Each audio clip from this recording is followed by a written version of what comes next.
Баршаңызға сәлем. Бүгін бізде математика пәні 3-ші сынып 164-ші сабақ. Бүгінгі сабағымыздың тақырыбы уақыт өлшем бірліктерін түрлендіру. Жеңіс күні. Бүгінгі сабақта сендер уақыт өлшем бірліктерін түрлендіруді үйренетін боласыңдар. Яғни сағатты минутқа, минутты секундқа айналдырып түрлендіріп есеп шығаратын боласыңдар. Менің видеом пайдалы болады деген ойдамын, сондықтан соңына дейін қараңдар. Егер ұнап жатса, лайк басып тіркелуді ұмытпаңдар. Бірінші есеп. Өрнектерді мәнімен сәйкестендір. Сонда Ұлы Отан соғысы батырларының құрметіне қойылған ескерткіштердің қашан, қайда орнатылғаны туралы мағлұматтарды білетін боласыңдар. Біріншісі, яғни Панфилов ескерткіші 1968 жылы Алматы қаласы 28 гвардияшы Панфиловшылар атындағы саябақ. Бізде 2 сағат 15 минуттан 90 минутта аламыз. 2 сағатта 120, 120-ға 15 90 кезде 135, 135-тен 90-да айтқан кезде 45 минут. Бұл бізде екінші ескерткіш көрсетіліп тұр. Бұл екінші ескерткіш. Келесі Бауыржан Момышұлы ескерткіші 2010 жылы Алматы қаласы 28 гвардияшы Панфиловшылар атындағы саябақ. 6 минут 40 секундты 8-ге бөлеміз. Демек 6 минутты секундқа айналдырамыз. 6-ны 60-ға бөлген кезде 360, 360-ға 40-90 кезде 400 секунд болады. 400 секундты 8-ге бөлген кезде 50 секунд болады. Келесі Мәншүк Мәметова мен Әлия Молдағұлова ескерткіші 1997 жылы Алматы қаласы Төле би көшесіндегі саябақта орналасқан. 310 секундқа 4 минут 55 секундты қосамыз. Минутты секундқа айналдырып аласыңдар. 4 минутты секундқа айналдыру үшін 1 минутта 60 секунд бар. 4-ті 60-қа көбейтеміз. 240, 240-қа 55-ті қосамыз. 295. 310-ды қосқан кезде бізде 605 шығады. 605 секунд. Келесі даңқ 1975 жылы Алматы қаласы 28 гвардияшы Панфиловшылар атындағы саябақ. 150 секундты 6-ға бөлеміз, көбейтеміз. 150 секундты 6-ға көбейткен кезде 900 секунд болады. Келесі Луганский ескерткіші 1951 жылы Алматы қаласы Абылайхан даңғылында орналасқан. 5 сағат 20 минутты 4-ке бөлеміз. 5-ті 6-ға көбейтеміз. 300, 300-ге 20 қосамыз. 320, 320 4-ке бөлген кезде 80 минут болады.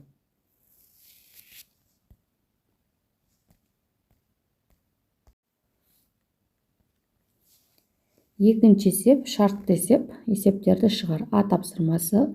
Арман Бауыржан Момышұлының Москва үшін шайқас романының әрбір бетін 7 минуттан және бір күнде 15 минуттан оқып отырды. Ол бір күнде кітап оқуға қанша уақытын арнады? 3 күнде ше, жауабын сағат пен минутпен өрнекте. Бір күнде 15 бет кітап оқиды.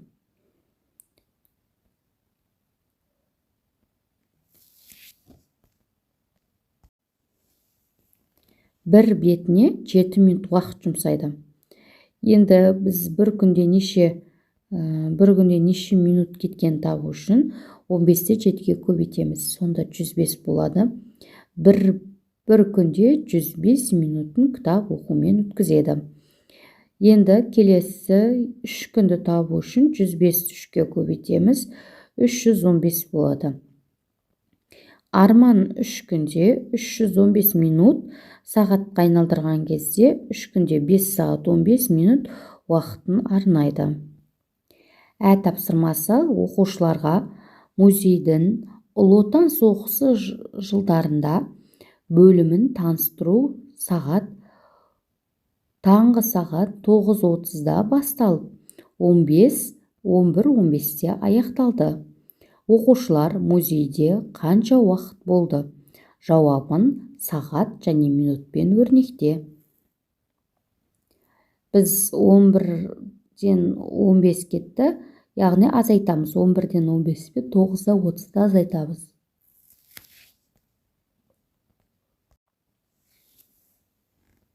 Азайтқан кезде бізде 1 сағат 45 минут қалады. Оқушылар музейде 1 сағат 45 минут болды. Б тапсырмасы есептердің біреуінің сандық мәнін өзгертіп қайтадан шығар. Бір күнде 17 бет, 17 бет оқиды, бір бетті 8 минутта оқиды. Енді бір күн мен 3 күнді табамыз. Бір күнде 17-ні 8-ге көбейткен кезде 136 минут бір күнде. 3 күнді табу үшін 136-ны 3-ке көбейткен кезде 408 минут болады 3 күнде.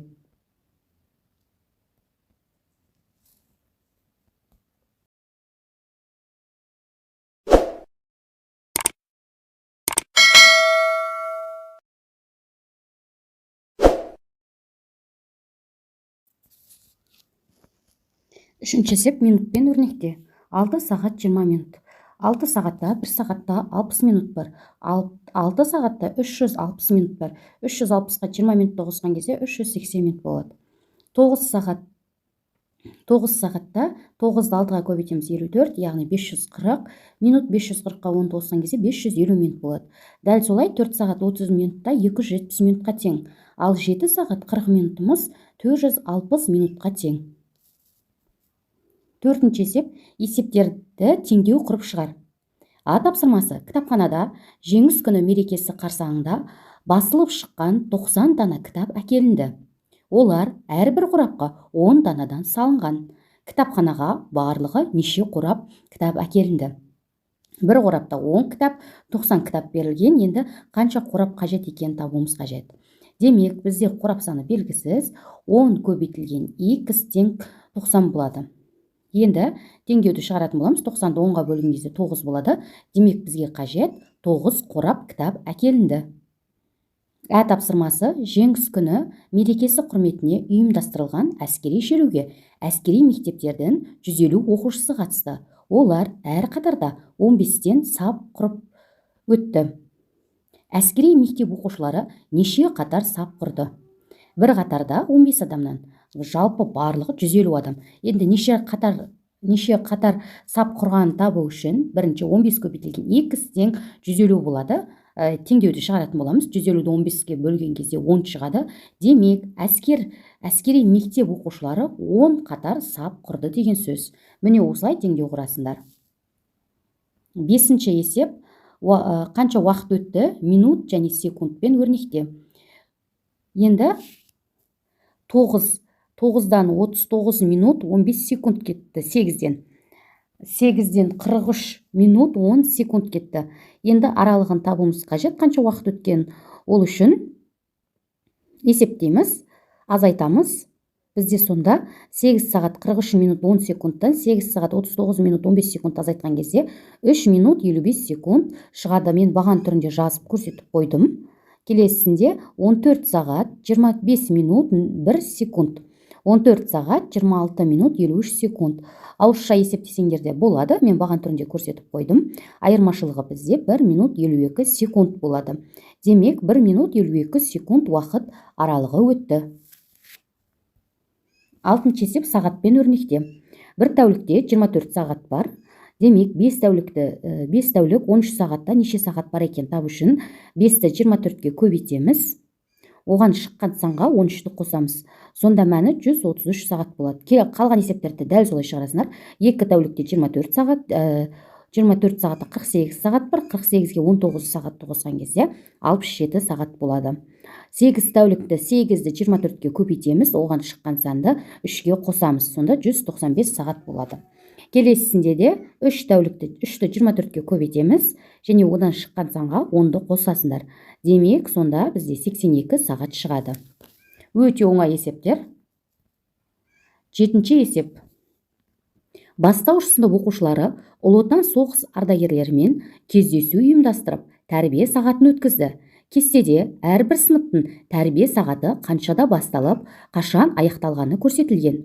Әр сыныптың тәрбие сағаты қанша уақытқа созылғанын анықта.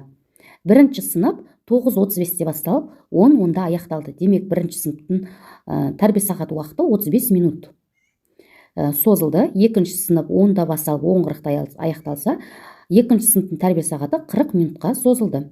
Үшінші сынып 11:20-да басталып, 12:30-да бітті.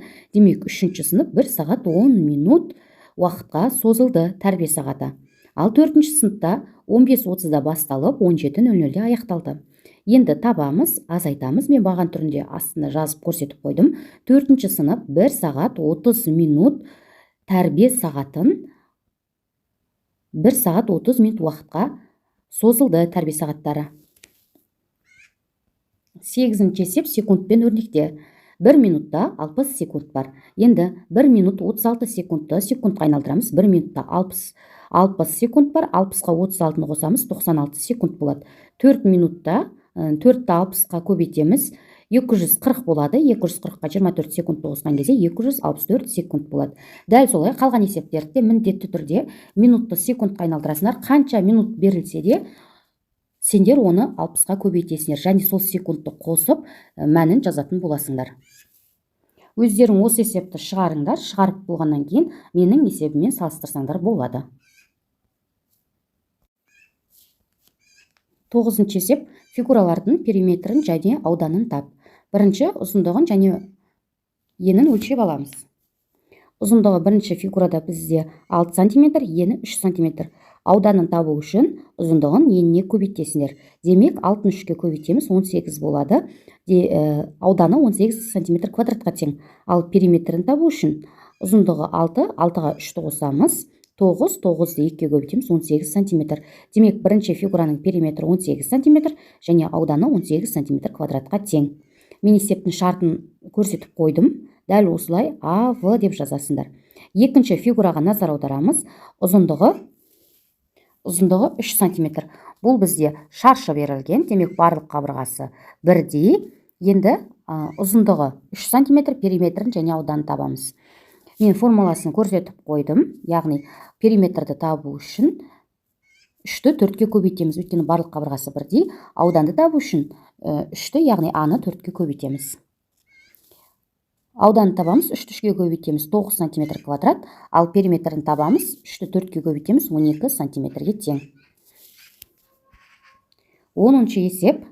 Теңдіктер дұрыс болу үшін өрнектерге жақша қой. Бізде 100 азайтылған 45 қосылған 75 бөлінген 5-тің мәні 40 шығу керек. Бірақ араларына біз жақша қойған кезде ғана. Бұл жерде бірінші 45 пен, мен үлгіде көрсетіп қойдым, 45 қосылған 75 бөлінген 5. Бірінші 75-ті 5-ке бөліп аламыз, 15. 15-ке 45-ті қосамыз, 60. 100-ден 60 азайтқан кезде 40 шығады.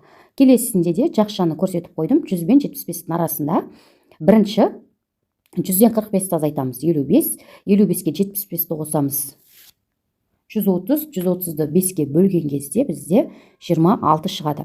Және де мен кез келген санды, 0-ден аяқталатын кез келген санды бөлудің тиімді тәсілін осы каналымда көрсетіп қойғанмын. Соған қарасаңдар болады.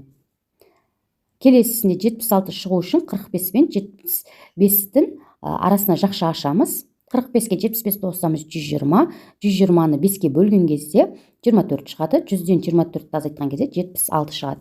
Келесісінде жақшаны 100 бен 45-тің арасына қоямыз. Яғни 100-ден 45-ті азайтамыз, 55 болады. Және 75-ті 5-ке бөлген кезде 15. 55-ке 15-ті қосқан кезде 70 болады. Бүгінгі сабағымыз осымен аяқталды. Егер менің сабағым ұнап жатса, тіркеліп, лайк басуды ұмытпаңдар. Келесі сабақта кездескенше сау болыңдар.